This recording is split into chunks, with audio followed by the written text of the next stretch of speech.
halkaa markaa 1900 la joogo waxaa bilowday gumeysiyadii dalka soo galay oo reer Yurub ah.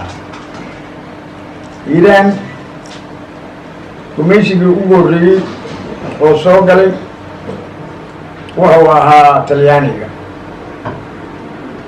Major Friend nin la yidhaahdo hogaaminaya xagga Tayiilo uu ka soo galay. Luqdan uu soo qabtay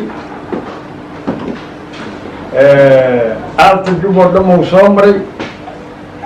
Iiraan buu wuxuu ka soo galay galbeedka.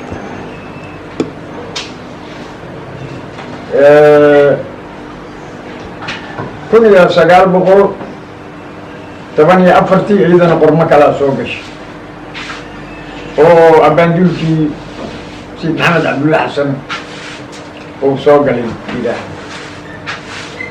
1919 waxaa la qabtay abaanduulkii ninkaas waxaa lagu dhex qabtayna Iiraan.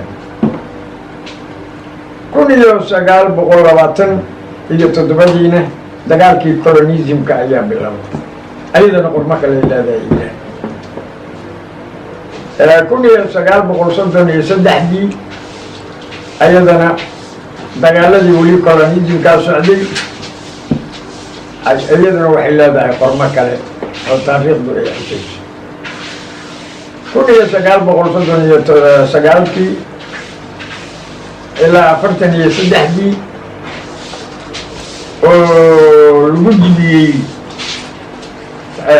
dagaalkii labaad ee adduunyada lagu joojiyey 1943 ka soo bilow ilaa ma intay leego iyo maaragtay ururadii halgamayey ay ku jireen halganka oo Soomaaliya oo dhan halgankaas wuxuu ka soo bilowday oboq oo ka soo bilowday Maxamuud Xarbi baa hogaaminayey. Maxamuud Xarbi diyaaradii uu saarnaayaa lagu qarxiyey. aduu buugay ku qoran tahay taariikhdii ima saxna. markaas aan leeyahay 1937 ayuu maaragtay arrimahaas oo waday Maxamuud Xarbi Allaha raxmo. 1943 oo 13 nin oo leega iska abaabulay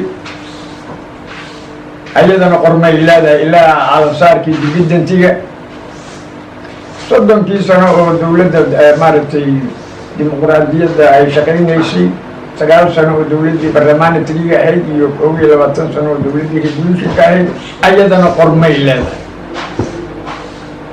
burburkii ilaa maanta aan joognana qormo kale ay leedahay. marka all these things waa daataysan yihiin. waa qoraal caddaan iyo madow ah lala wadaagay.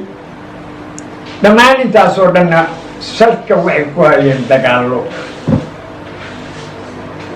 yacni nin kastoo isku soo dayo Iiraan inuu ama dhaqan duwo ama midab dooriyo dad reer Iiraanaha horkacay dad reer Iiraanana waa ka hortagay si yaroo gaaban markaad u sharaxo. Iiraan 3 qabiila dhulka sumad ku leh, inta kale qabriyay ku leeyihiin. intaasoo colaadood, intaasoo gumeysi, intaasoo ilaahay idinkiis community conflicted oo bulshada dhexdeeda ka dhexdhacaysay. 3 qabiil ayaa ugu weynaa uguna muhiimsana. qabaa'ilada kale oo maanta waxbay ku leeyihiin Iiraan la leeyahay waa Soomaali dabcan. dhulkana qabri bay ku leeyihiin iyo guriga uu degan yahay iyo beerta uu leeyahay. 3 qabiil كليتي واحد حلو كليتي 3 qabiil oo aan idhaahday dhulkay sumad ku leeyihiin. kow waa beesha Makane. 2 waa beesha Xawaadle. 3 waa nimanka walaalahanayo ujeejay. 3daas ummadda ay leeyihiin waxa waaye dhowr hilo oo webi marto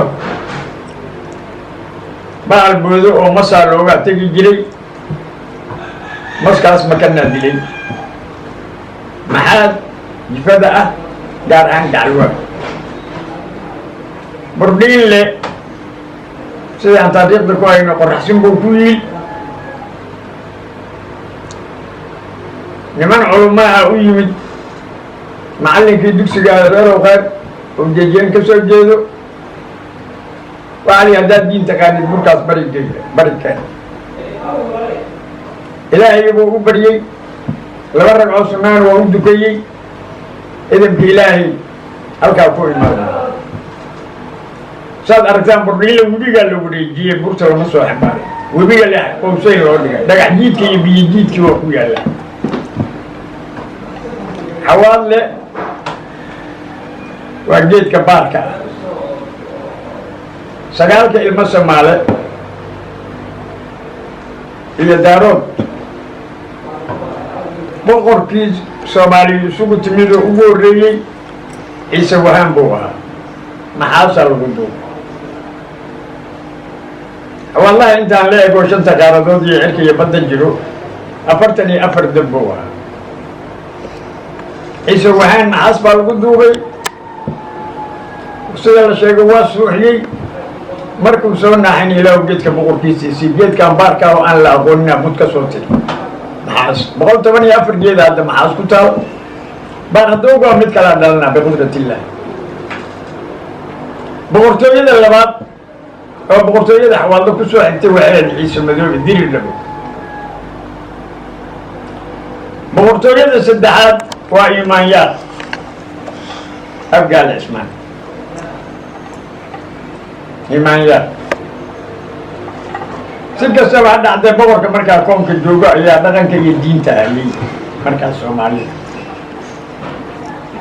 haddana weli mas-uuliyiin oo sidii baa loo hayaa si shorti ah haddaan oo afmeero inkastayna qoraaladii iyo dukumiintigii hadda uusan hor oolin arrintaas waxaan soo bandhigayaa 30 bisha oo habeenkeeda u diyaar garoobayna calaamasaarka 60 wabilaahi